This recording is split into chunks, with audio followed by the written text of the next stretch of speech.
I welcome you all to the Spark Research YouTube channel. This is Dr. Virchandra, Assistant Professor in the Department of ECE.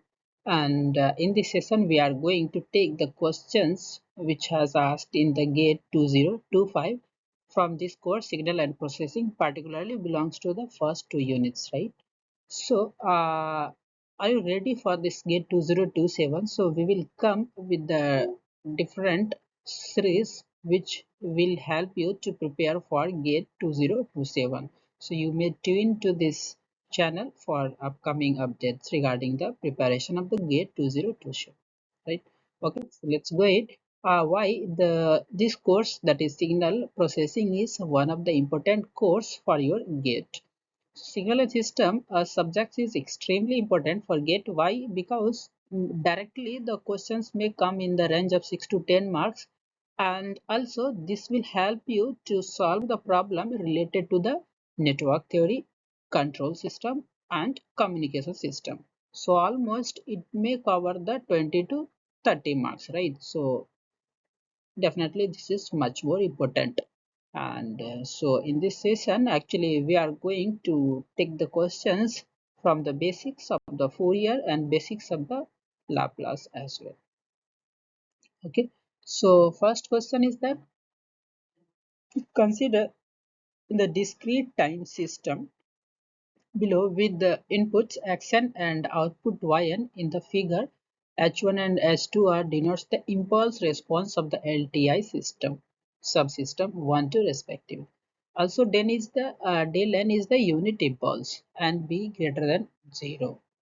So assume S2 is not equal to del n and overall system denoted by the dash bar. So this is the system. So now which one is the correct option, right? So this system, that is Yn, is linear time invariant, linear time invariant, or non-linear, or time invariant, or non-linear time variant. So in this question is asking about the properties of this Yn. So as per your answer key, your answer D is correct, means the Yn is the non-linear and the time variant. So how can we solve this question?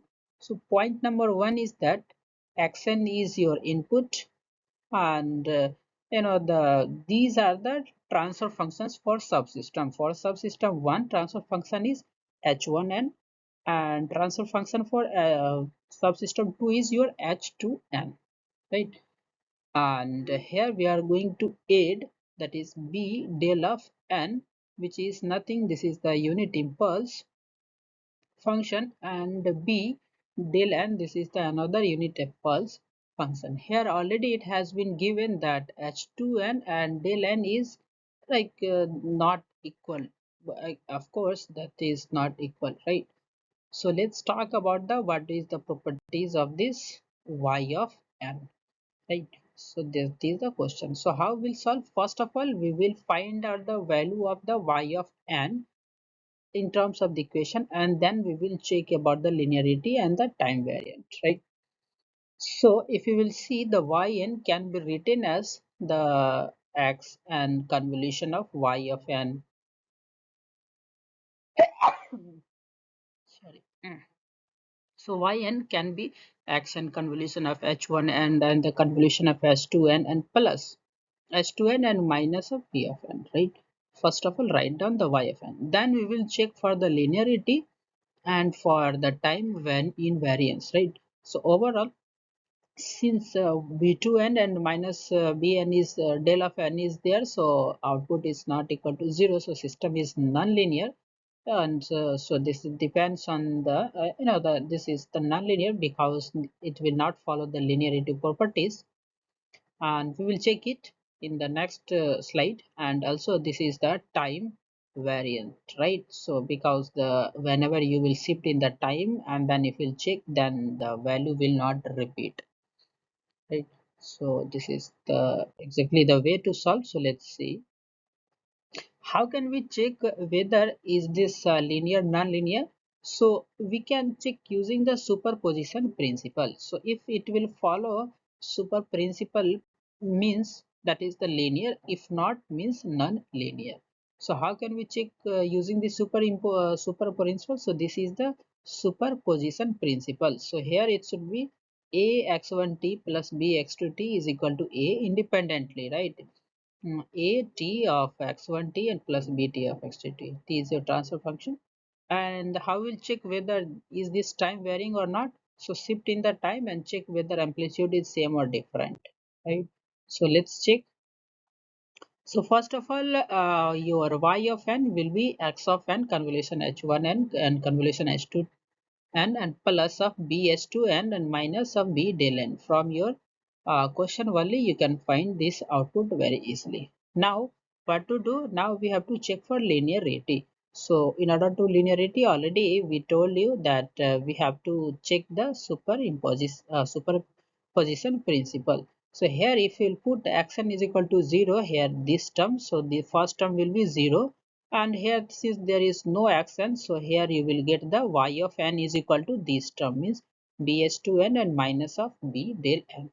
So this is telling that and also it has been given that s2n and del n both are not equal. So that is why therefore y of n is not equal to 0 even input is 0. Means what? Of course this will be the non-linear. Then test for the time varying or not. So system first shift the in the time. So since discrete values now, so n is, the instead of the t we are counting it n, right, and k is the amount of the time which we are going to shift. So shift it x of n minus k and then check. So if we will shift here, xn is there, so x of n minus k, and so and the right in the right side also here del of n is there, so you can shift and then check. So if we'll check it here, since the term bh2n and minus of b of del n is the system equations are constant additive components and do not depends on the input of xn, so they do not shift when the input shifts, right?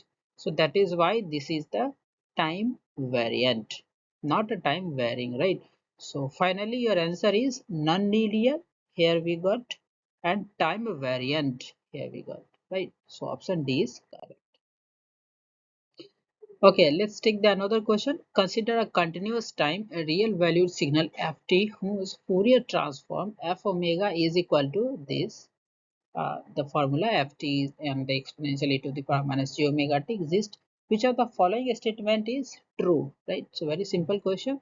So option 1 and 2 you can check it, right? So as for answer key, your first answer should be correct, right?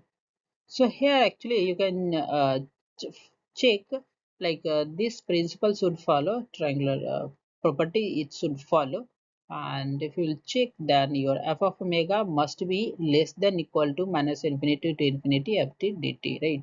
So if you remember, this equation is valid for Fourier transform. So we will check using the integral triangular inequality, and so if you check then your these terms will come.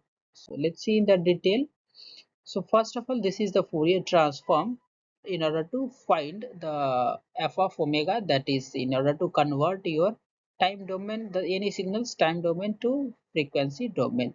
Now here we will apply the integral triangular inequality, which states that the magnitude of the integral is always less than or equal to the integral of the magnitude of its integrand, right? So this must be equal to the integrand of this, right? So now if we will put the value of e to the power minus j omega t, which is equal to 1, then ultimately f of omega will be less than equal to this. So finally your option A is correct. So one more question, the last is the function yt satisfies this and y dash t, and the given values are there, y dash 0 and y dash 1, and maximum value of yt is asking over the 0 to 1. So this question belongs to the Cauchy's Euler differential equation, but I thought that this belongs to this, the simple one only. Anyway, so you can put the value, so you may neglect it right now. We will learn the differential equation how to solve, then only we can solve, but this is very easy one, so you can consider it now right now also. So replace the value of the the e to the power t by x, and So once you will replace, and then if you will put the values here, and then you can solve the value of the d. So once if you will get the value of d, then it is very easy. You can put the values of the constant c1, c2 and get it. So first get the general solution equations for your differential equation already given, general solutions, and then get the value of the constant and then put the value of the t and get the final value. So these are the steps, right? So here you can see yt is equal to t to the power m. Just put it and get the value of the m. Once you will get the value of m, then put the value and get the solutions for your differential equation for this, and get the value of c1 and c2. Once you get the value of c1 and c2, then you can put the value in order to get the value of t, and after that once you will get the value of t, you can put it here and get the final value of y. That's all in this session. Thank you to join. If you have any doubts, please drop your comments.